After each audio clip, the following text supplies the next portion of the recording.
Hello, knowledge seekers. In this episode of 20-Minute Books, we're spotlighting Mastering Communication at Work by Ethan F. Becker and John Wortmann. This revised 2021 edition of the book serves as an authoritative guide for professionals aiming to lead and excel in their workplaces through enhanced communication skills. Ethan F. Becker, with a client list that includes Apple, IBM, and the FBI, alongside John Wortmann, an experienced executive coach and advisor to Fortune 500 companies, bring their expert insights into effective workplace communication. Mastering Communication at Work provides pragmatic strategies for understanding the tendencies and motivations of listeners, which is crucial in crafting compelling messages and fostering stronger professional relationships. Whether you're a manager seeking innovative communication tactics, an employee ready to climb the career ladder, or an executive desiring to improve staff relations, this book offers valuable lessons in refining your communication approach to achieve success. Stay tuned as we delve into how Becker and Wortmann's experiences and teachings can transform your communicative abilities and help you lead more effectively in any professional setting.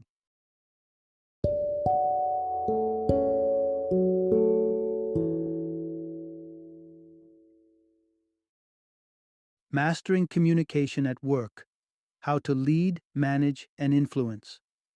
Introduction. Become the communication guru at your workplace.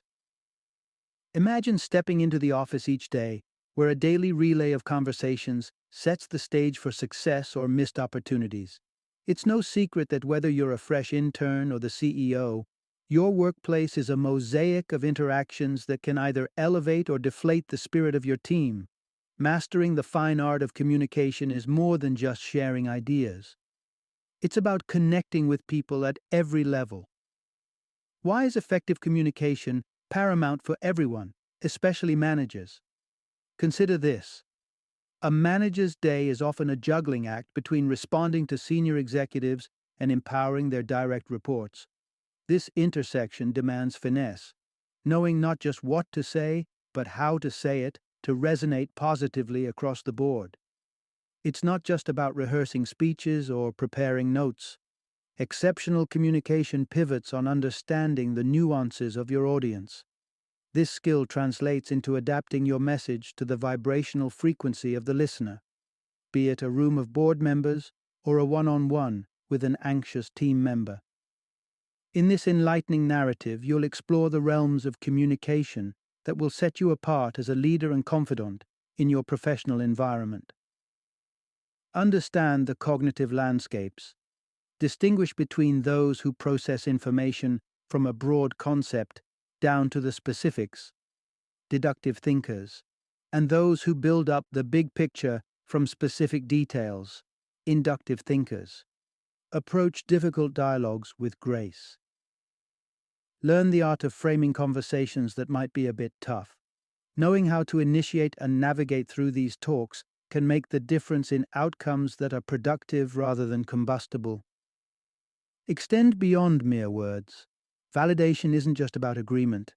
It's about acknowledging others' perspectives and feelings, making them feel seen and understood.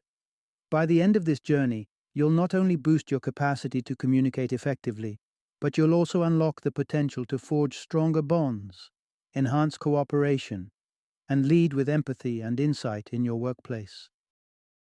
Part 1. Understanding the wires of thought: deductive versus inductive communication styles. Think about the last time someone relayed their day to you. Did they start with the punchline and then fill in the details, or did they weave a detailed story leading up to their main point?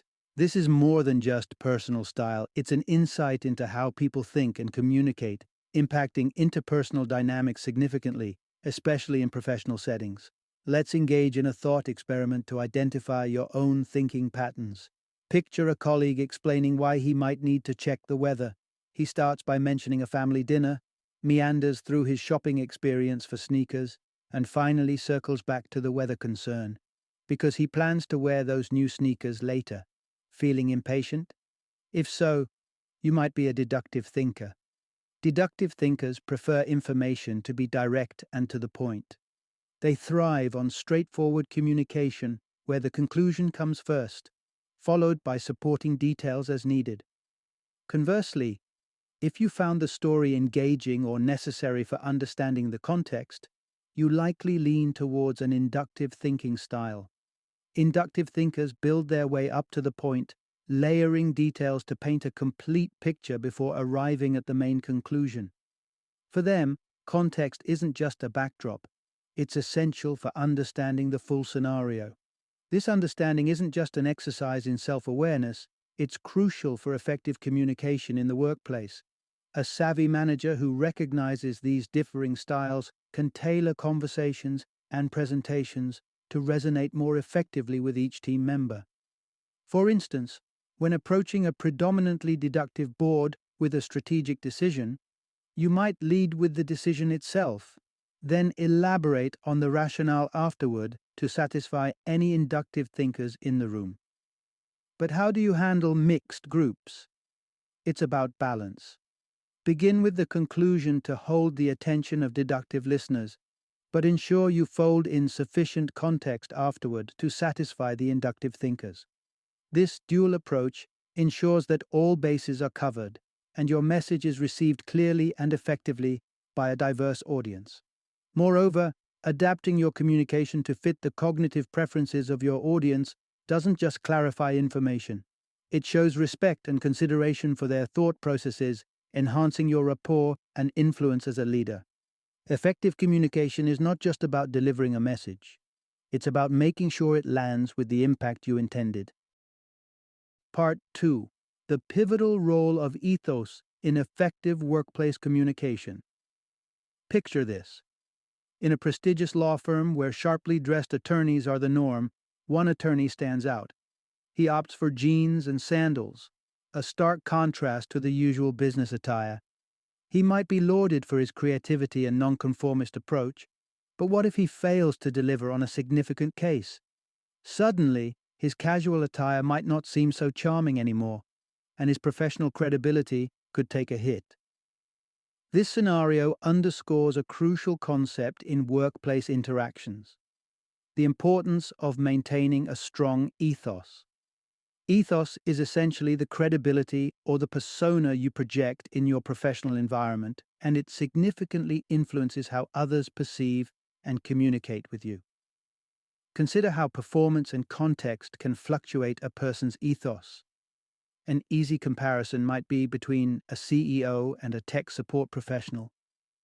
Normally, one might assume the CEO holds more sway.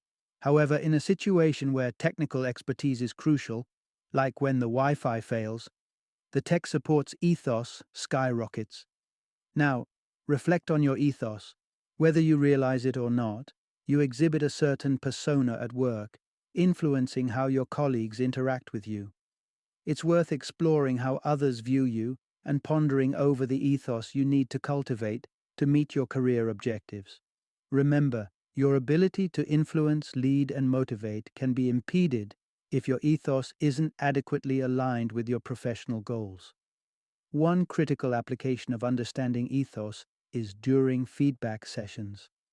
The act of giving feedback, from a manager to a subordinate, can alter the power dynamics within the conversation. It's a delicate dance of maintaining respect while being honest and constructive. Getting your ethos right in these situations means striking a balance between being authoritative and approachable.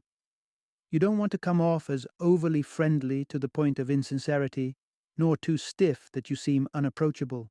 The goal is to communicate in a way that is respectful and fosters a mutual understanding. Effectively managing your ethos and recognizing the ethos of others can transform the way feedback is received and acted upon. When done right, despite the critical nature of feedback, the professional self-image of both parties remains intact, fostering a respectful and productive work environment.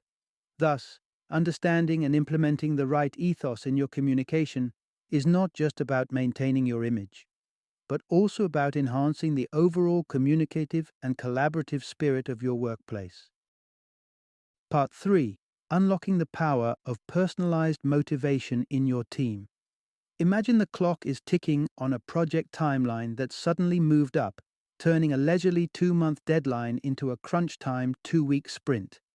While your pulse quickens at the thought, your next pivotal role as a leader is to galvanize your team. But how can you effectively motivate each team member to cross the finish line triumphantly together? The secret? Understand the unique motivational triggers of each individual on your team. Each member has their specific drives. What energizes one person may not necessarily stir another. Consider this. One team member may get a significant boost just by hearing, "I believe in you, you're the perfect person for this task." Such affirmations touch the heart of someone who thrives on personal recognition and trust. Conversely, another might be spurred into action by the tantalizing prospect of a high-profile reward, such as a commendation from the CEO. And then there's the team member who responds best to a taste of leadership, perhaps a promise of steering a future project. Navigating these differences hinges on recognizing that people are primarily motivated by ethos, emotion, and logic. Those driven by ethos value their reputation and credibility, especially in front of senior colleagues. Emotionally driven individuals thrive on passion and engagement, needing to feel stirred by their responsibilities. Logical motivators, on the other hand, require clear, rational reasons why their effort matters in the bigger scheme of things. Further complicating this motivational landscape are the goals people strive towards: achievement, recognition, and power. Achievement-oriented individuals find intrinsic value in completing tasks, often for the sheer satisfaction of accomplishment. Those who seek recognition need outward acknowledgement of their successes, and individuals motivated by power desire control and the chance to lead. The trick is avoiding a blanket motivational approach, which can misfire spectacularly. Imagine incentivizing your team at a conference with a perk like gambling chips for top performers. While fun for some, this could demotivate those driven by pure achievement or ethics, perhaps even seeing such incentives as improper or trivial. A tailored approach shines brightest when delegating tasks. Instead of merely distributing workloads, align the responsibilities with individual aspirations and ways of recognition. Whether it's through a heartfelt thank you note, a public acknowledgement, or a subdued nod, appreciating your team in accordance with their motivational language will not only expedite your project, but also build a more cohesive, driven team.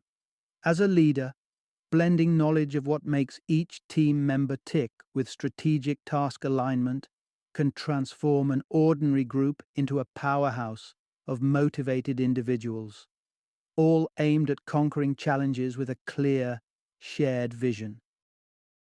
Part 4. Mastering the Art of Message Framing in Communication.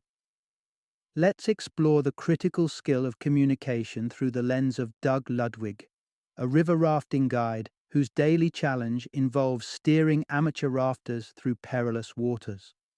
Here, effective communication isn't just about clarity, it's a matter of safety and survival. Doug's approach to communication hinges on his ability to frame his instructions meticulously. As he gathers his group, he begins by building excitement and exuding confidence, essential for setting a positive, attentive atmosphere.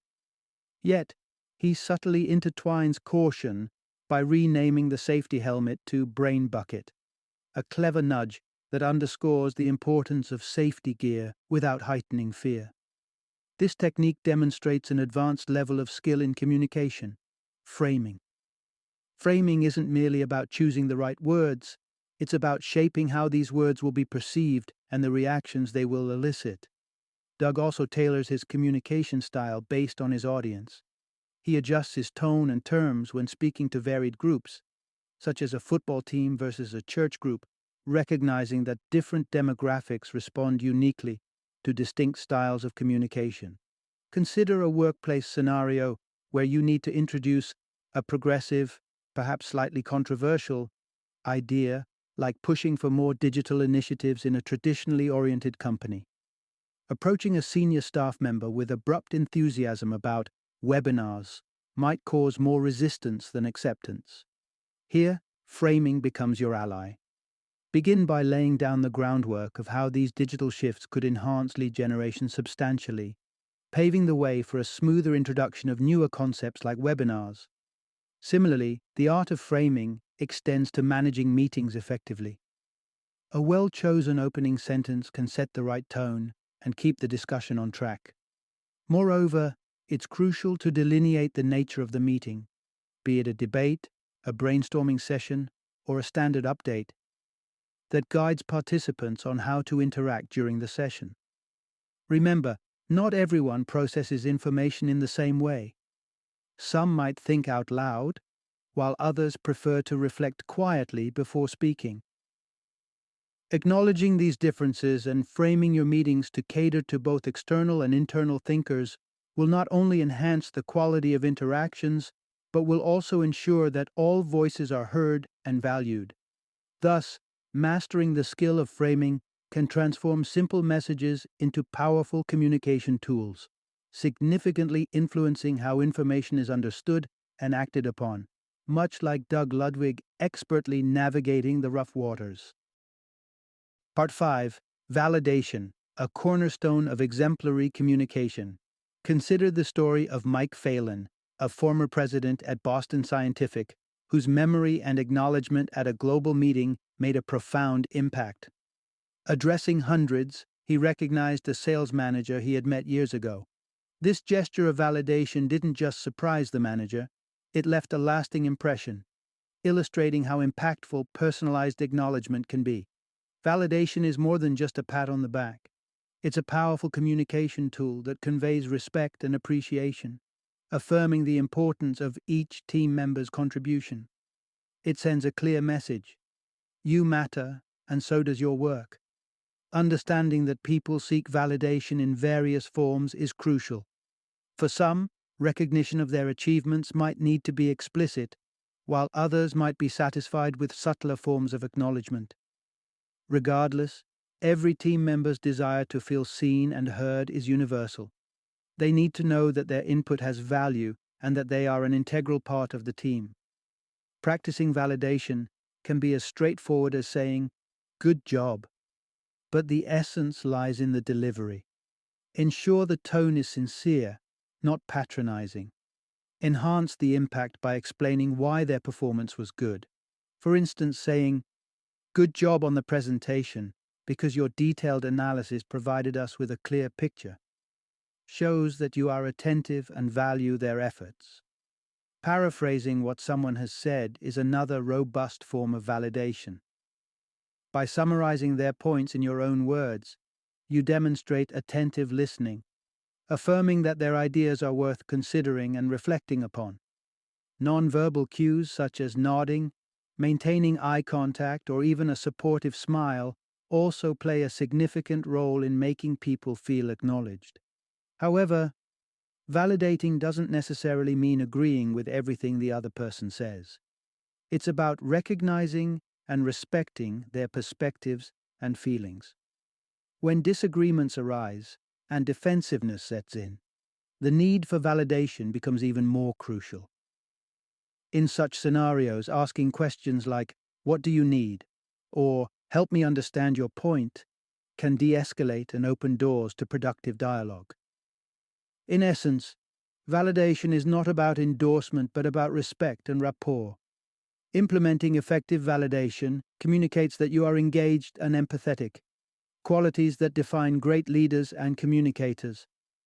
By mastering this skill, you create a work environment where everyone feels valued, understood, and motivated to contribute their best, paving the way for collective success and harmony. Part 6. Enhancing your message with the dynamic use of your voice. Let's engage in a simple vocal exercise. Say the word "stop" just as you would in a casual conversation. Notice the tone, the pitch, and the volume. Now, imagine witnessing someone about to dash across a busy roadway and you need to halt them urgently. Yell "Stop!" with that scenario in mind. Reflect on how your voice just transformed in terms of intensity, urgency, and volume. This exercise helps illustrate a crucial aspect of communication. It's not only about the words you choose, but also how you articulate them. This is what I refer to as the color of your voice. To effectively add color to your voice, embrace what I call the four horsemen of vocal delivery: speed, volume, stress, and infidence. Variation in each of these aspects can dynamically alter the message's reception. Consider the element of speed. Slowing down can underscore a significant point, adding gravity, and allowing your listeners to really absorb the message. Conversely, a quicker pace might resonate better with a younger audience, injecting energy and keeping their attention. Volume is another powerful tool. Sometimes, lowering your voice in a room full of people can capture attention more effectively than a shout. It draws listeners in, creating a sense of intimacy and importance to what's being conveyed. Stress and inflection are key in ensuring the correct interpretation of your message. Emphasizing the right word within a sentence can drastically shift the meaning and focus of what you're communicating. Meanwhile, upward inflections at the end of your statements can make you sound unsure. Aim for a deeper, steady tone to project confidence and authority. Plosive sounds, those hard consonants like B, P, T, and K, deserve attention too. Articulating these clearly can make your speech more impactful, asserting belief and confidence in what you're saying. This technique is particularly effective in environments where audio clarity is crucial, such as phone calls or virtual meetings. Practicing plosives can be as simple as repeatedly saying a phrase like, "Great job." As you refine your own vocal delivery, be mindful of others' tones as well. For instance, in a job interview setting, observing a candidate's vocal dynamics can offer insights into their confidence, nervousness, and overall suitability for your team's dynamic. Remember, effective communication skills are as critical as technical competencies, if not more so. In conclusion, mastering the use of vocal color isn't just about changing how you sound. It's about enhancing the overall effectiveness of your communication by making your spoken words resonate more profoundly with those around you. Part 7. Why mastering communication is a critical skill in today's workplace. At Harvard Business School, communication is not just a course, it's the bedrock of their educational philosophy. Despite no longer having a dedicated communication course on the MBA syllabus, Harvard integrates communication skills into every class, from how students participate in discussions to their listening abilities and debating skills. Communication is evaluated and deemed as crucial. This approach underscores a vital truth. Communication is a hard skill that's integral to professional success. Just like organizations strategize around marketing or sales, there should be a deliberate strategy for communication. How effectively your team exchanges information, debates, and even argues plays a substantial role in your business's efficacy and culture. Take Google, for instance, a giant that nurtures its communicative environment by offering specialized courses and fostering groups aimed at enhancing communication. They advocate for a data-driven, open debate culture where every opinion presented is well supported by data, ensuring discussions are both meaningful and grounded. Your organization could benefit from a similar focus on communication. Whether embedding it into every activity like Harvard, or promoting explicit discussion and learning opportunities like Google, the key is recognizing its significance and making concerted efforts to foster improvement. As many businesses move towards a hybrid work model, understanding how to communicate in both in-person and virtual settings becomes even more crucial. Virtual meetings demand a careful consideration of how we present ourselves, when to speak up, and how to maintain professionalism over a screen. Moreover, those small, seemingly insignificant interactions that build rapport among team members in physical settings, like a chat before a meeting starts or a spontaneous lunch together, need to be reconsidered and reinvented online. Encouraging casual early meeting conversations or using breakout rooms can simulate these interactions, fostering a friendly and collaborative atmosphere.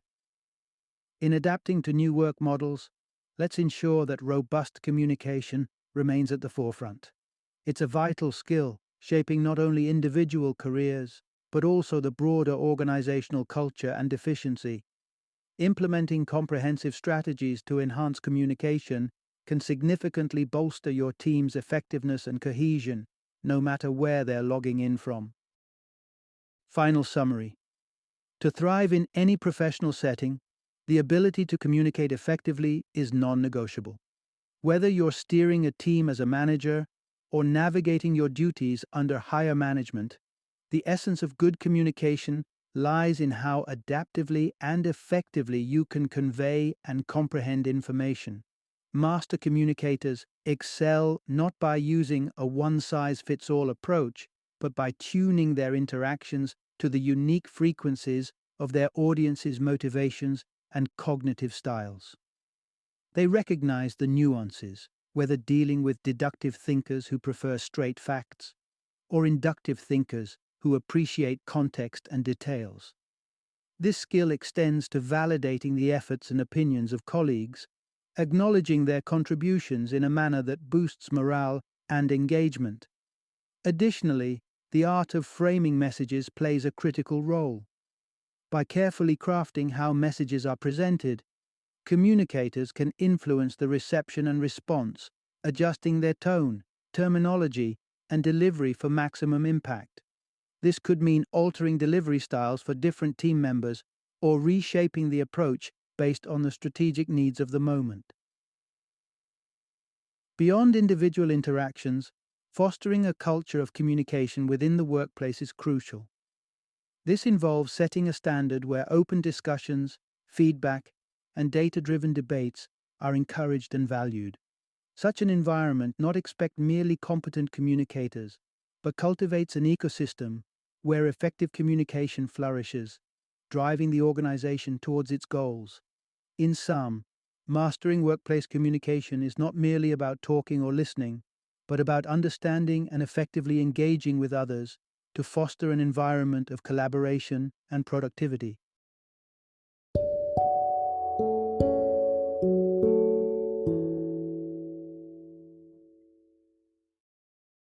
Thank you for joining me today on this journey of learning and discovery as we explored the insights of another thought-provoking book in our growing library of knowledge. If you've enjoyed our time together, please take a moment to follow our podcast, give us a 5-star rating, and share 20-minute books with other knowledge seekers. Your support truly means a lot. Don't forget to join me again in the next episode, where we will delve into another enriching book. Until then, happy reading and happy listening.